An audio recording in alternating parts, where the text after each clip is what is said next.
Umat Tuhan yang dikasihi Kristus, Shalom Aleichem. Kita telah memasuki hari ke-9 tahun baru 2025.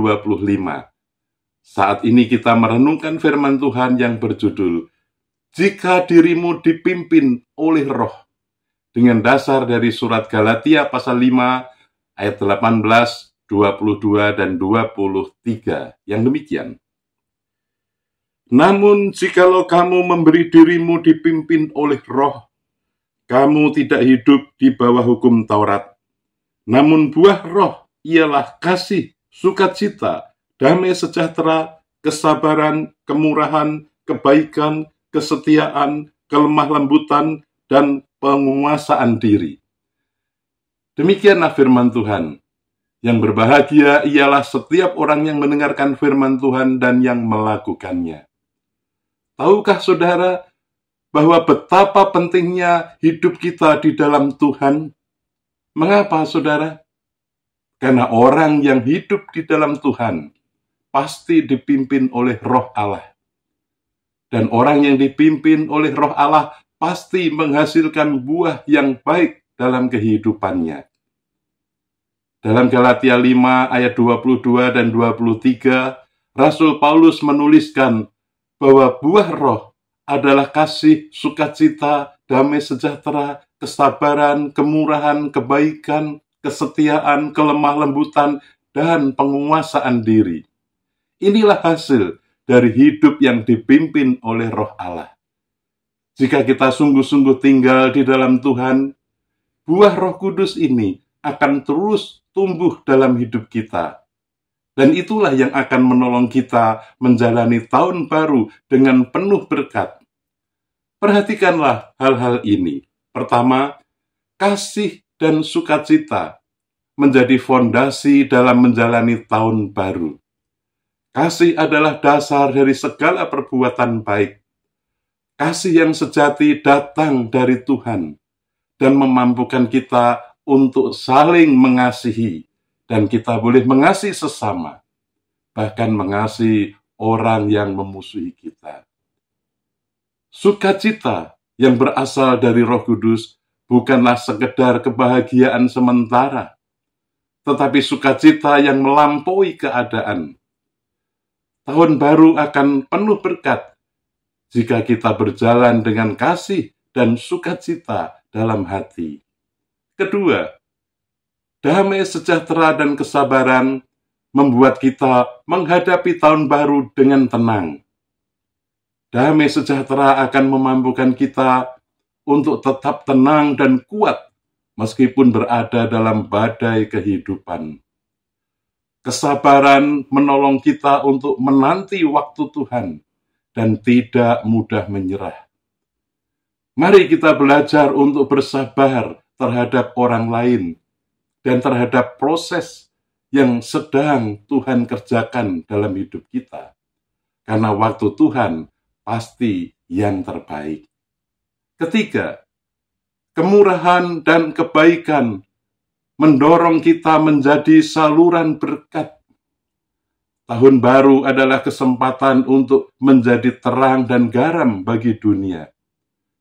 Biarlah kemurahan dan kebaikan menjadi bagian dari karakter kita, sehingga kita dapat menjadi saluran berkat bagi orang-orang di sekitar kita.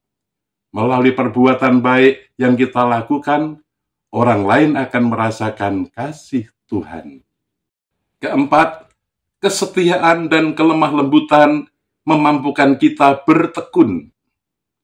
Kesetiaan berarti tetap teguh dalam iman, meskipun banyak godaan dan rintangan. Kelemah lembutan menunjukkan kerendahan hati dan kesediaan untuk melayani. Dengan kesetiaan dan kelemah lembutan, kita akan mampu bertahan dalam perjalanan iman dan tetap setia pada panggilan Tuhan. Terakhir, penguasaan diri menjadi kunci menghadapi godaan. Menguasai diri adalah hal yang sangat penting untuk menjaga hati dan hidup kita tetap berjalan dalam kebenaran. Dalam menghadapi godaan dan tantangan di tahun baru, penguasaan diri akan menolong kita untuk tetap hidup dalam kekudusan dan ketaatan kepada Tuhan. Seperti kesaksian pujian yang dinyanyikan jemaat dalam ibadah GKI Kuitang, pujian dari Kidung Keesaan nomor 562 yang berjudul Jika Dirimu. Lagu ini mengingatkan kita, jika dirimu tinggal di dalam Tuhan, kau dipimpin Roh, pasti engkau berbuah. Roh membuahkan kasih dan kegembiraan, rahmat, kesabaran, karunia, kemurahan. Roh memberi kebaikan, juga kesetiaan, kelemah lembutan, damai sejahtera. Roh mengajarkan kita mengendalikan diri agar kita selamat dari segala godaan.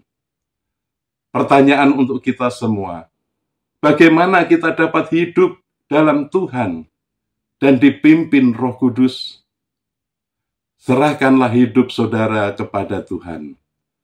Setiap pagi berdoalah agar Roh Kudus memimpin setiap langkah dan keputusan kita. Setiap malam mengevaluasi diri. Apakah buah Roh sudah tampak dalam hidup kita sepanjang hari ini? Sediakanlah waktu yang cukup untuk membaca dan merenungkan firman Tuhan setiap hari, agar kita semakin dekat dengan Tuhan. Bersediakah saudara menjalani tahun baru dengan menyerahkan diri untuk dipimpin oleh Roh? Yakinlah, hidup kita akan bertumbuh dan menjadi berkat. Semoga kasih, sukacita, damai sejahtera, dan semua buah Roh lainnya terus tumbuh dalam hidup kita, sehingga kita dapat menjalani tahun baru dengan penuh kemenangan dalam Kristus. Bersediakah saudara melakukan firman Tuhan hari ini? Lakukanlah saja, itu sudah cukup. Amin. Mari kita berdoa. Ya Tuhan, Bapa yang di surga, kami sungguh bertekad menjalani tahun baru ini dengan menyerahkan hidup kami dipimpin oleh Roh. Kami rindu buah Roh Kudus selalu terpancar di dalam hidup kami, sehingga hidup kami menjadi berkat bagi keluarga kami, bagi persekutuan jemaat kami, dan bagi masyarakat kami. Dalam nama Tuhan Yesus Kristus kami berdoa. Amin. Tuhan memberkati saudara dan keluarga.